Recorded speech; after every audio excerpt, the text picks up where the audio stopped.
Hey guys, it's Vampire Mike from Sega CD Universe. I wanted to do a quick review or impressions video on Resident Evil 7 Biohazard.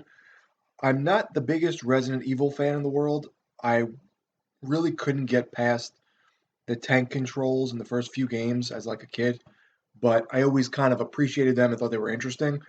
I eventually beat number, I think 5, and then I picked up 6 but never played it. And I think I messed around with a few others, but never really gotten too deep into them.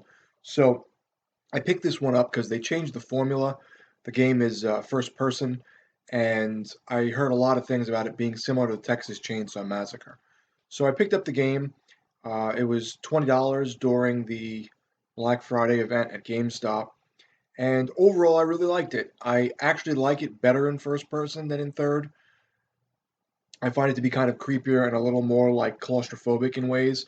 The game has an interesting feeling where certain times you feel like you're cramped in certain areas, so it has that interesting sensation.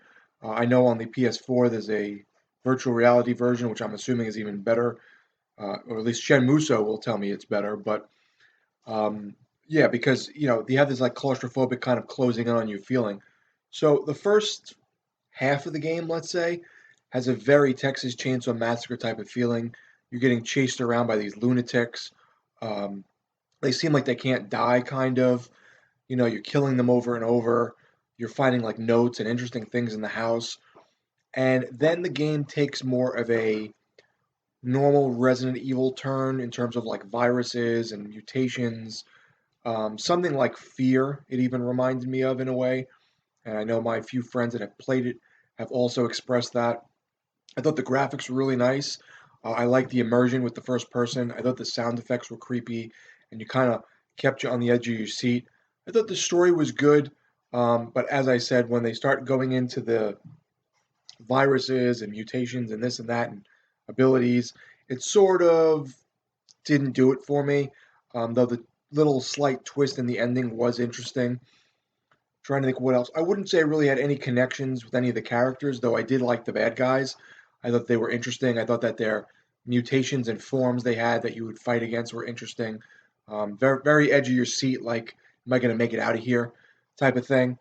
I played the game on normal. I did unlock a Madhouse difficulty, which maybe one day I'll go back and play, but I don't really see myself doing that. In terms of how long it took me, I think they said it's around 10 hours, and I think that's what I clocked in around there. I do play games kind of slowly and try to go through every little nook and cranny. There are some collectibles and there are some like hidden things you can find. Trying to think what else. There's a free piece of DLC called Not a Hero, Not Another Hero, something about a hero with Chris Redfield from the other Resident Evil games, who does make a small appearance in the main game, and people are kind of under the impression it may not be him, the original Chris Redfield, because he's a lot younger and he looks different. Maybe they're just rebooting it and changing the way the characters are at this point. I'm not really sure. I don't know enough about the Resident Evil lore and the older games. Overall, I would give it a solid score. I really enjoyed it. I always wanted to go back to it and play more. So I think once it gets its hooks in you, it's interesting. And I'm trying to think what else I wanted to say about this game. I guess that was about it. You definitely have to scavenge around and find things and, kind of be on the edge of your seat a little bit in areas. Um, but there was no like real backtracking that was annoying or anything that like felt like a drawn out segment. And even one part of the game kind of feels like Saw, which I thought was cool. So overall, I would say for 20 bucks, it's a great game. I think they are coming out with some kind of gold edition or maybe something with all the DLC. I could be wrong. That's what I heard. But I would say to pick it up. I've only played, as I said, the main game and then that free Not a Hero Chris Redfield DLC. Um, yeah, I was pretty invested, so I liked it. I thought it was a good way for the genre to go. I wouldn't mind if the other future renditions are also first person. Let me know what you guys think. Did you appreciate what Resident Evil spun off to in 7, or were you not a big fan? Thanks, guys, for watching. It's Vampire Mike from Sega CD Universe. Be good.